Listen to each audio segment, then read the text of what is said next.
আর দাদা আমি তোমাকে একটা জিনিস বলতে চাই যে তুমি কিন্তু অনেকের ইন্সপিরেশন, মানে আমাদের বাঙালিদের তো অবভিয়াসলি ইন্সপিরেশন, যারা যারা তোমাকে জানে।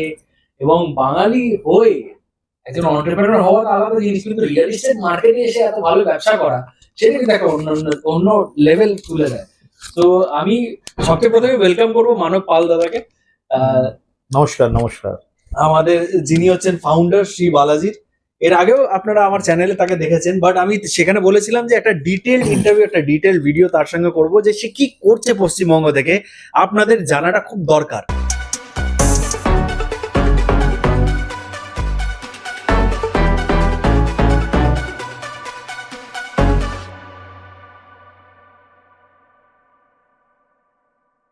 তো দাদা প্রথমেই আমি বলবো, জানতে চাই যে তুমি এর আগে কি করতে, মানে শ্রী বালাজির আগে কি করতে?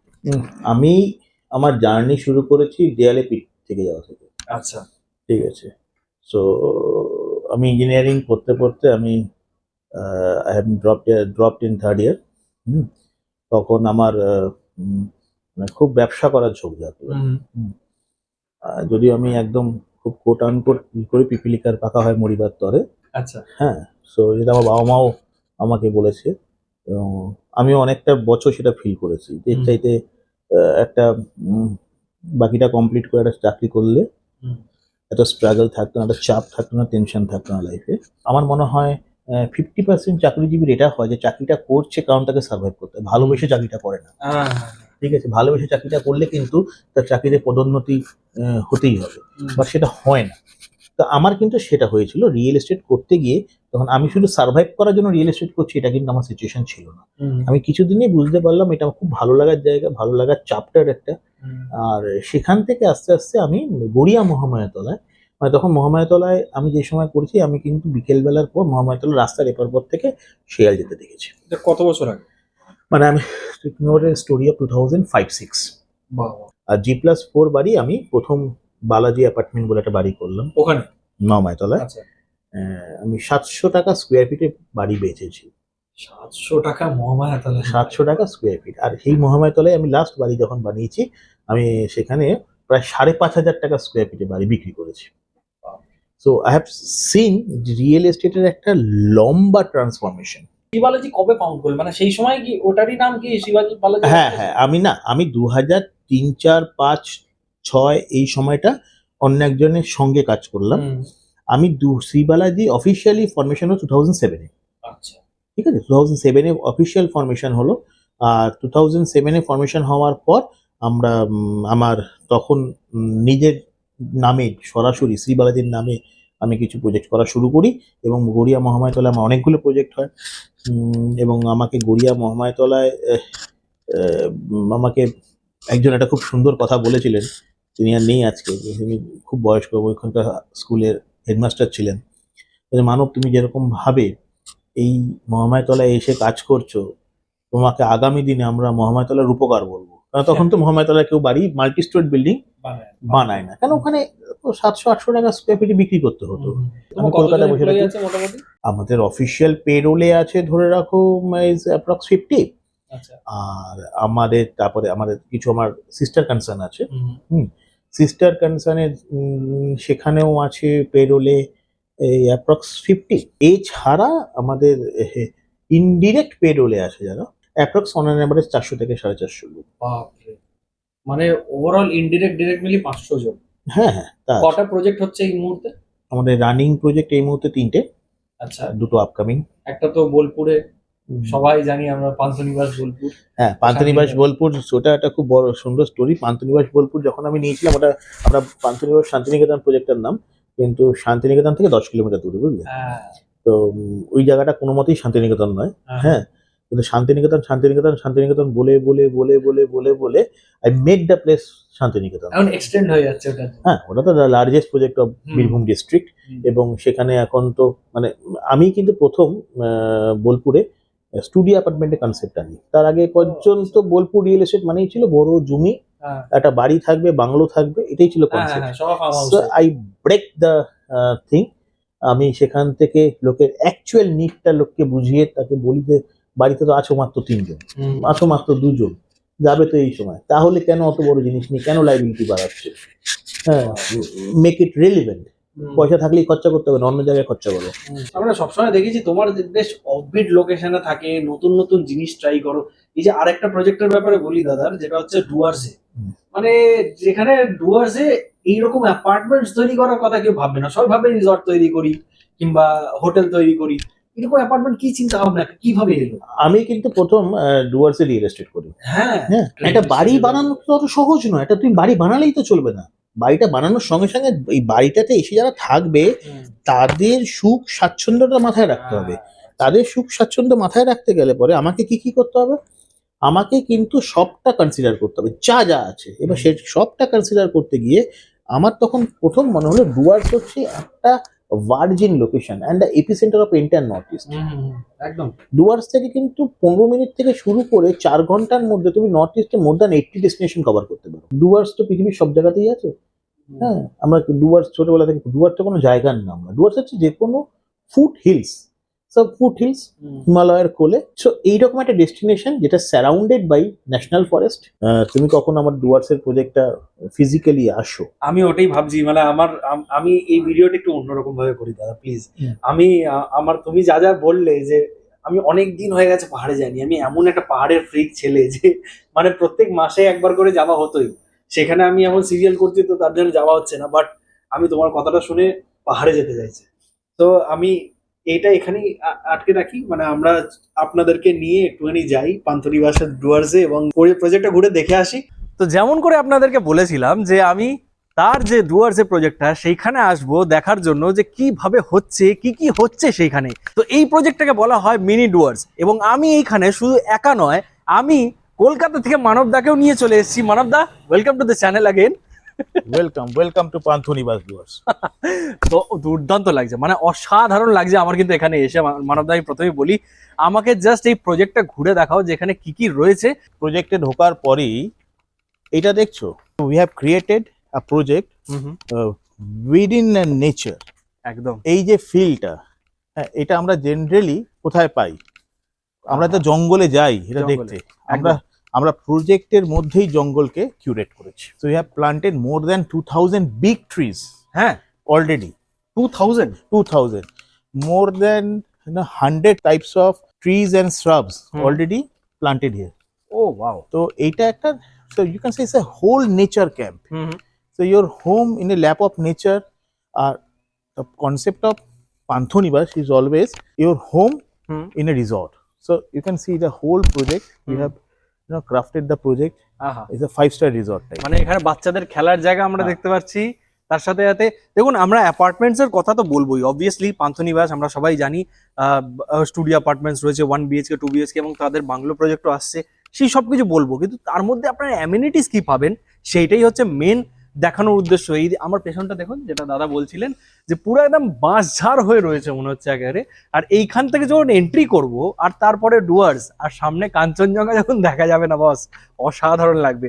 অ্যান্ড দাদা যেটা বলছিলাম যে নেচার তো রয়েছে এখানে, কি ভেরিয়েশন, কি ভ্যারাইটি আমরা অ্যাপার্টমেন্টস পাচ্ছি? দেখুন, অ্যাপার্টমেন্টসটা এখানে আমাদের studio apartment 1 BHK 2 BHK 3 BHK 4 BHK রয়েছে। আচ্ছা। So various type of sizes, various types of units, luxury, super luxury, সব রকম রয়েছে। কিন্তু সেটা তো লোকের পছন্দ মতন এবং লোকের সামর্থ্য মতন নেবে।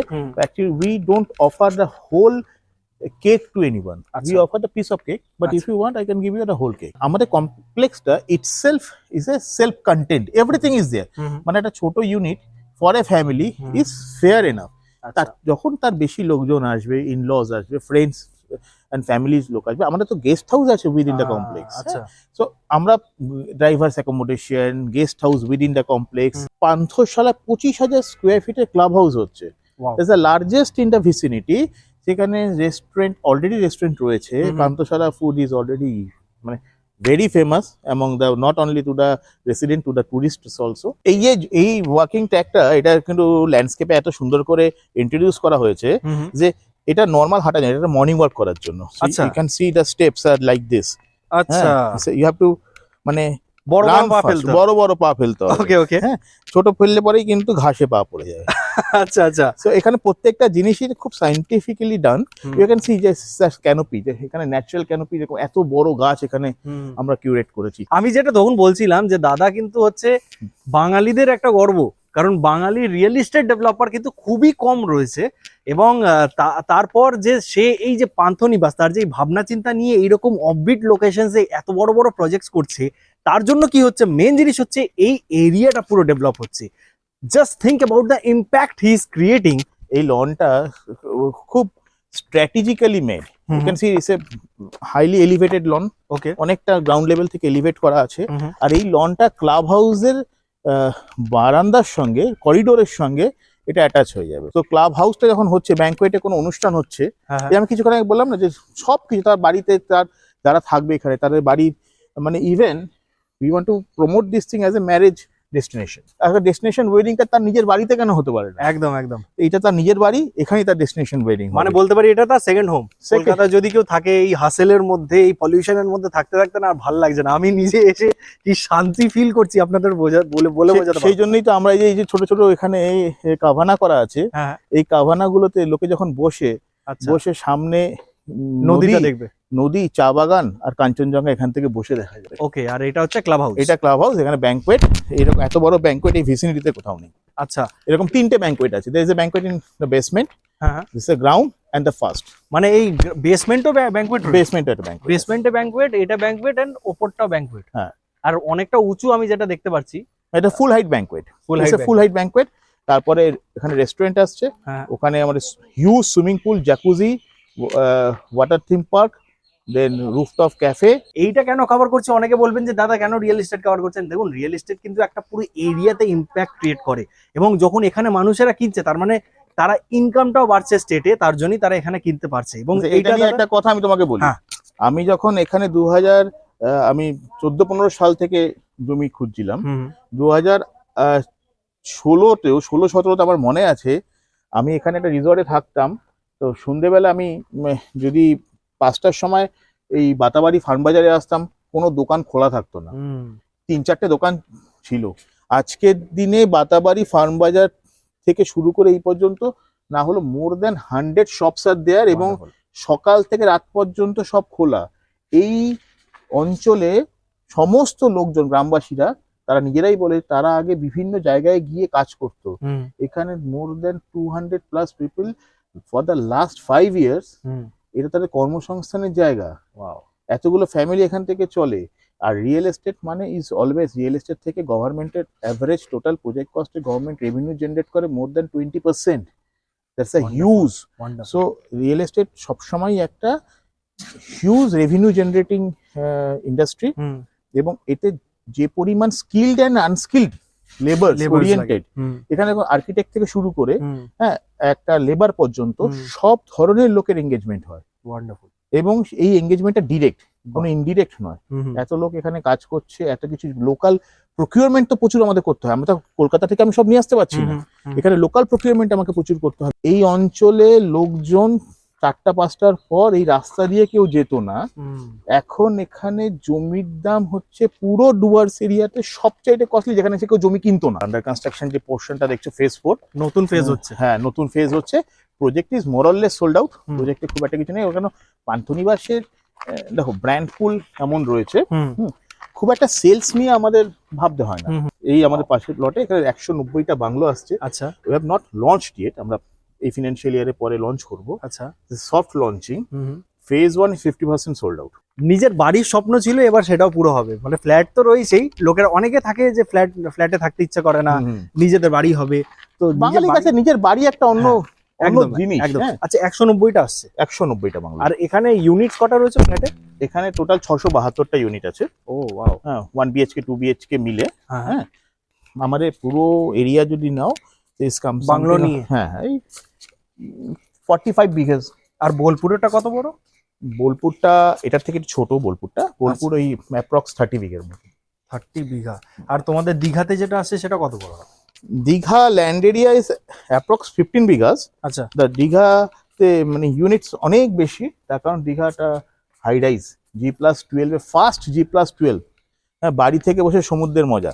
একদম। আর এইটা যেটা দেখতে পাচ্ছি, এটা দাদা বলছিলেন যেটা নাকি অ্যাম্পি থিয়েটার তৈরি করা হয়েছে, হুম। এন্ড ওই পাশে আরেকটা রয়েছে যেখানে দুর্গাপুজো হয়। আমরা নিজেরাও ভাবিনি যে দুর্গাপুজোটা এইখানে এরকম ভাবে ফেমাস হবে।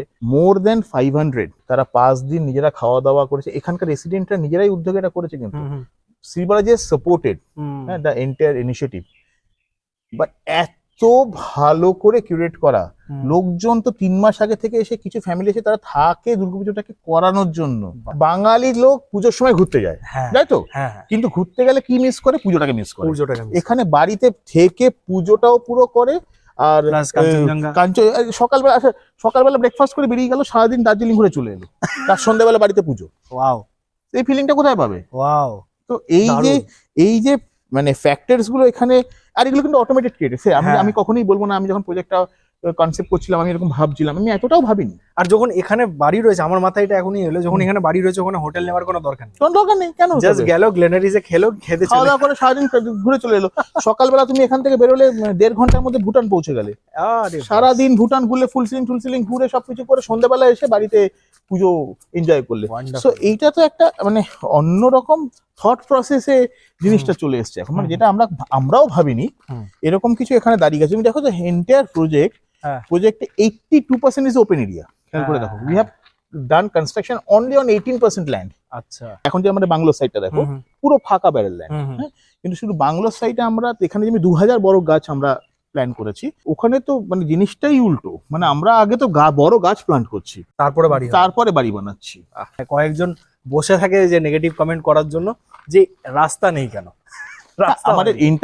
ইন্টারনাল রোডস গুলো দেখো সব কমপ্লিটেড। হ্যাঁ। আমরা দুপাশে যে দুটো মেন থরোফেয়ার, দুপাশে দুটো বাইপাস রয়েছে, হুম, হুম, এইটা আমরা এখনো করিনি, কারণ এখন আমাদের যেহেতু কনস্ট্রাকশনটা মানে in the last stage, hmm, hmm. Heavy vehicles এখান থেকে সারাক্ষণ যাতায়াত করে। আচ্ছা তো সেইটা by this March this will over. আচ্ছা। তো তখন আমরা দুটো মেন থরোফেয়ার দুটোকে আমরা কনস্ট্রাক্ট করবো। এবং এটা আম বাগান, হ্যাঁ, সব আম গাছ এটা এবং এত আম হয় এখানে, গাছ ঝুলে ভেঙে পড়ে যায়। মানে আচ্ছা। একটা গাছ আগের বছর ভেঙে গেছে আমের ভারে। পার্কিং গুলোকে রাখা হয়েছে দেখো গাছের মাঝে মাঝে। আমরা পার্কিং এর জন্য শেডস না বানিয়ে ন্যাচারাল শেডটাকে কাজে লাগিয়েছি। তুমি দেখো সারা কমপ্লেক্স ঘুরে কোথাও একটা পাতা পাবে না, হুম, কোথাও তুমি নোংরা পাবে না। হুম। More than 40 staffs are there hmm. For maintaining this complex. Maintenance is a major issue. এটা মেইনটেনেন্স কি শ্রী বালাজির তরফ থেকে করা হয় নাকি হ্যাঁ, এটাতে কোনো আমাদের একটা ইনহাউস কোম্পানি আছে, আচ্ছা যারা এই ফেসিলিটি ম্যানেজমেন্টটাকে হুম। প্রফেশনালি করে। আচ্ছা। কারণ দেখো এখানে সবারই তো সেকেন্ড রুম, হুম, হুম, তো মেইনটেনেন্স তো কারোর পক্ষে করা সম্ভব না। Hmm, hmm, but we have assured everyone hmm, that there will be no issue with the maintenance. Hmm. So মেইনটেনেন্সটা কিন্তু আমরা এখানে হ্যাঁ, কারণ খুব সুন্দর করে করি এবং সে সমস্ত পান্থনিবাসী। আচ্ছা, তো চলুন এবার আমরা যেখানে স্টুডিও শুট করছিলাম দাদার সঙ্গে সেখানে ফেরা যাক। তো কেমন লাগলো আপনাদের? দুর্দান্ত লেগেছে, আমারও দুর্দান্ত লেগেছে বস। এরপরে কি আসছে, মানে এরপরে কোথায় আসছে? আমি শুনলাম দীঘাও আসছে। এরপর দীঘা, খুব রিসেন্টলি আমরা দীঘা লঞ্চ করছি। Again it's going to be a game changer আচ্ছা, ফর বেঙ্গল রিয়েল এস্টেট। আবার আর একটা অফবিট লোকেশন। একটা অফবিট লোকেশন। দেখো দীঘাতে কিন্তু এরকম ছোট ছোট ছত্রাকের মতন বেশ কিছু ফ্ল্যাট এখানে করে বিক্রি করেছি, Standalone আছে, হ্যাঁ। আছে কয়েকটা বেশ আছে, বাট এতটা আনঅর্গানাইজ, এতটা আনপ্ল্যান্ড রয়েছে। এই ফার্স্ট টাইম দীঘাতে এরকম G+12 এর টাওয়ার 13 ফ্লোরে we are coming up with a full fledged একটা অ্যামিউজমেন্ট পার্ক। ওয়াও। 13 ফ্লোরে সুইমিং পুল, জ্যাকুজি দিয়ে গার্ডেন, যেখান থেকে 180 ডিগ্রি ভিশনে তুমি দেখতে পাচ্ছ সমুদ্র। আর কটা তার tower? চাইতে ওখানে তার টাওয়ার আছে আমাদের 9টা। আচ্ছা। আর তার চাইতে বড় জিনিস, এইটা আমি নিজেও সত্যি ভাবিনি, এটা হয়তো উপরওয়ালার দয়া, জগন্নাথ দেবের কৃপা, যে মন্দিরটা আমাদের প্রজেক্টের জাস্ট পিছনে। আচ্ছা, আমরা পুরো মন্দিরটাকে বার্ডস আই ভিউতে দেখবো সারাদিন। ও মাই গড। মানে আমাদের প্রজেক্টের পিছনে মন্দির, তারপরে সমুদ্র। আরে বাস। তো আমাদের মানে অনেক ফ্ল্যাট থেকে মন্দির আর সমুদ্রের ভিউটা ওই রকম। আর সর্বোপরি 13 ফ্লোরে আমরা যে অ্যামিউজমেন্ট পার্কটা বানাচ্ছি, 13 ফ্লোরে অ্যামিউজমেন্ট পার্ক, আচ্ছা। এইটা এখনো পর্যন্ত বেঙ্গল কেন ইস্টার্ন ইন্ডিয়াতেও কোনো প্রজেক্টে এরকম ভাবে নেই। যেটা আমারও সি শোনা সাইডে এরকম 13 ফ্লোরে, দ্যাট উড বি ডেফিনেটলি একটা চ্যালেঞ্জিং মোড অফ কনস্ট্রাকশন। কারণ আমরা জানি যে প্রত্যেক বছরই বা অল্টারনেট ইয়ারই আমরা একটা খুব প্রাকৃতিক দুর্যোগ ওই দিকে আসেই। যেটা আমাদের ফেস করতেই হবে। যে 13 ফ্লোরে এরকম একটা অ্যামিউজমেন্ট পার্ক রাখাটা again as very challenge for the construction wise. তো সেটাকেও আমরা সেই সব চ্যালেঞ্জগুলোকে মাথায় রেখেই সেটাকে ডিজাইন করা তো হচ্ছে। এটা লঞ্চ কবে হচ্ছে? এটা এই ফিনান্সিয়াল ইয়ারে করছি না, নেক্সট ফিনান্সিয়াল ইয়ারে। অনেক কিছু জানলাম দাদা আজকে, মানে আরো আশা করছি শ্রী বালাজি আরো ভালো ভালো ইউনিক ডেস্টিনেশন প্রজেক্ট আসছে, আরো দুটো ইউনিক ডেস্টিনেশন রয়েছে, রায়চক আছে আমাদের, আচ্ছা, we are planning for Mayapur also. আরে বাস, তো এইটা আছে, পুরীতে আমাদের একটা প্রজেক্ট আমরা একটু লিগালি আটকে আছি। আচ্ছা, সো দেখা যাক ওটা তাতেই ক্লিয়ার হলে হবে। আর হয়তো 2027 আমরা একটা mega micro city we are planning very near to Calcutta. More than 4,000 units are coming as a regular housing. Wow, Affordable housing is coming up with more than 4,000 units. So maybe at the end of 27, just beginning of 2018. Wow, wonderful. মানে এর আগে কিছু বলা যায় না। আপনাদের কেমন লাগলো এই ভিডিওটা অবশ্যই কমেন্ট করে জানাতে ভুলবেন না কমেন্ট বক্সে। আমার তো দারুণ লেগেছে, কারণ পশ্চিমবঙ্গ থেকে এরকম একটা রিয়েল এস্টেট ডেভেলপার, তাও আর বাঙালি, সে এত বড় বড় কাজের ভাবনা চিন্তা রেখেছে, ভিশন রেখেছে এবং সে করছে। সো আপনাদের কেমন লাগলো অবশ্যই কমেন্ট করে জানাতে ভুলবেন কমেন্ট বক্সে। যদি আপনারা তাদের সঙ্গে কন্ট্যাক্ট করতে চান, সব ডেসক্রিপশনে দেওয়া রয়েছে, এখানেও হাইলাইট করে দিয়েছি আমি তাদের কন্ট্যাক্ট ডিটেলস। আপনারা তাদের প্রজেক্টগুলো দেখতে পারেন। আমি যেমনটা করে দেখালাম আপনাদেরকে কি সুন্দর ভিউ ডুয়ার্স থেকে। যদি ভিডিওটি ভালো লেগে থাকে অবশ্যই লাইক, শেয়ার এন্ড সাবস্ক্রাইব করে যাবেন চ্যানেলটিকে। থ্যাংক ইউ সো মাচ দাদা আজকে এই সময় এবং অপরচুনিটি দেওয়ার জন্য।